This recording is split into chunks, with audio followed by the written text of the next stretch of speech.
جب حضرت امام حسین اور دوسرے آیان و انصار کو شہید کر دیا گیا تو ان کے سر نیزوں کی نوک پہ چڑھا دیے گئے۔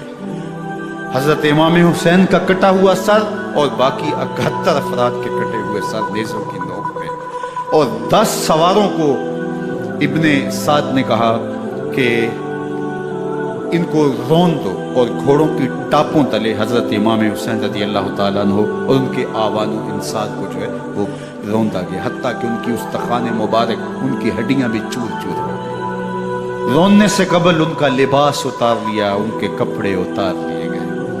اللہ اکبر، کیسی دردناک گھڑیاں تھیں۔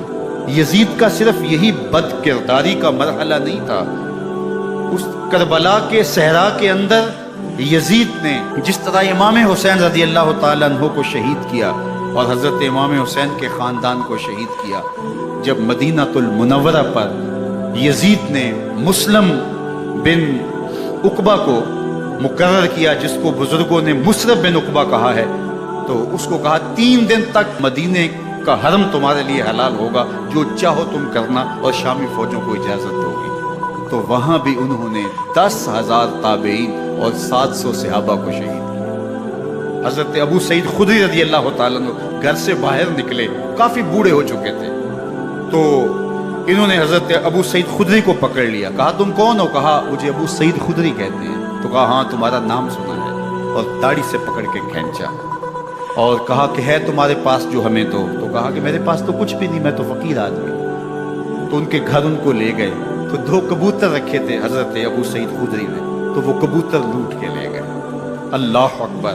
حضرت ابن سنان رضی اللہ تعالیٰ عنہ کو، جو حضور کے علم بردار تھے فتح مکہ کے دن، ان کو ستو پہلے پلائے اور پھر ان کی گردن کاٹی گئی اور کہا یہ ہے وہ ستو جو تم زندگی میں آخری بار پیو گے۔ ایک گھر میں داخل ہوئی شامی فوج، تو ایک خاتون کے ابھی بچہ پیدا ہوا تھا، اور قابلہ نے، دائیا نے، وہ بچہ ماں کی چھاتی پہ لٹایا اور وہ ماں کا پہلا دودھ پی رہا تھا۔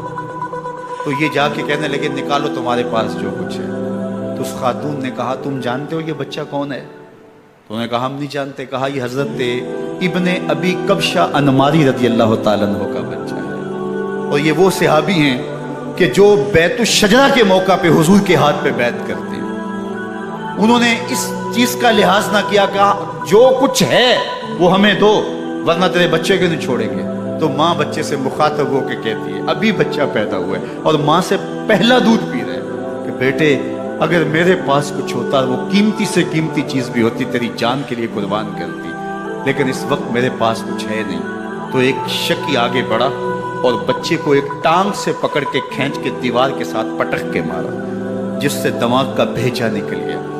کیا کیا زیادتیاں نہیں کی۔ 700 صحابہ حرہ کے واقعہ میں شہید کیے یزید نے، اور 10,000 تابعین شہید کیے۔ مسجد نبوی میں ممبر رسول کے ساتھ گھوڑے باندھے، اور وہ ممبر رسول اور مصلی رسول کے قریب لید کرتے رہے۔ حضرت سعید بن المسیب فرماتے ہیں میں نابینا تھا اور حضور کے روضہ انور کے پاس بیٹھا تھا، اور یزید کے سپاہی آتے، جو بھی مسجد میں نظر آتا پکڑ کے لے جاتے، مجھے نابینا سمجھ کے چھوڑ دیتے، لیکن میں پریشان تھا کہ ظہر کا وقت ہوگا، عصر کا وقت ہوگا، مغرب عشاء کا وقت ہوگا، نہ اذان نہ اقامت نہ جماعت، تو کیسے مجھے پتہ چلے گا کہ نماز کا وقت ہو گیا، اور کیسی میری نمازوں کا کیا بنے گا؟ میں اس فکر میں بیٹھا تھا۔ لم ازل اسمع الاذان والاقامت من قبر رسول اللہ صلی اللہ علیہ وآلہ وسلم۔ فرماتے ہیں جب بھی پھر نماز کا وقت آیا، گنبد خضرا سے اذان کی بھی آواز آئی، اقامت کی بھی آواز آئی۔ 3 دن تک مسجد نبوی کے اندر گھوڑے بندے رہے، اور مدینہ کی حرمت پامال کی۔ مدینہ کے گھروں کے اندر یہ بدکماش داخل ہوئے، اور جو بدکاریاں انہوں نے کی، کلیجہ منہ کو آتا ہے۔ 1002 شیزائیں ان بدکاروں کی بدکاریوں کی وجہ سے کنواری حالت کے اندر حاملہ ہوئے۔ 3 دن تک مدینے کا حرم انہوں نے پامال کیا، اور پھر مکہ المکرمہ میں کعبہ اللہ پر گولے برسائے، اور کعبہ کا غلاف جل گیا۔ وہ تو یزید مر گیا، اور حضرت عبداللہ ابن زبیر رضی اللہ تعالیٰ عنہ نے اپنی خلافت کا اعلان کیا۔ یزید کے یہ کرتوت تھے، ادھر اہل مدینہ کو ستایا، ادھر اہل مکہ کو ستایا، اور رسول اللہ صلی اللہ علیہ وسلم کے خانوادے کی بے حرمتی اور توہین کی، نہ صرف انہیں قتل کیا گیا، ان کی لاشوں پہ گھوڑے دوڑائے۔ ابن سعد اور شمر جو ہے وہ خیموں میں داخل ہوا اور مخدرات اسلام چادریں چھیننے کی کوشش کی۔